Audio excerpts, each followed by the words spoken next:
bahas permainan bohong.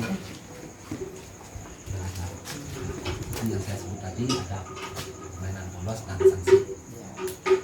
Di sini dalam mengembangkan kita punya suling sebagai melodi dan beberapa perkasian alat musik tradisional perkasian Bali seperti cengkeng dan tenang, ada juga tenang dan juga kentiluk sebagai tempo, ada juga gong yang tidak harus gong yang benar itu yang kita sebut dengan gong pulu terbuat dari besi dan juga bisa terbuat dari bulu juga.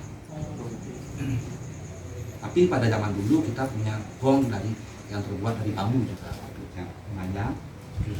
Dengan untuk mendapatkan fibranya kita memainkan tangan kiri. Itu karena perkembangan zaman sekarang dan lagi kita pakai gong yang dari besi. Nah sulitnya juga mendapatkan bambu seperti pelepah namu juga sangat sulit sekali untuk menjumpai, apalagi satu generasi ini sudah sangat jarang sekali kita dapat kita juga memilih pohon yang tumbuh di daerah tropis seperti yang daerah panas seperti yang di Bali tadi, daerah Karangasem juga. Dan tempat tumbuhnya juga membedakan serat dari rempah. Di sini juga jarang.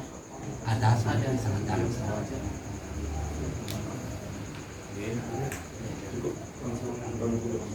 Sudah, Boleh berdiri lagi? ya. Kita pamit. Ini kan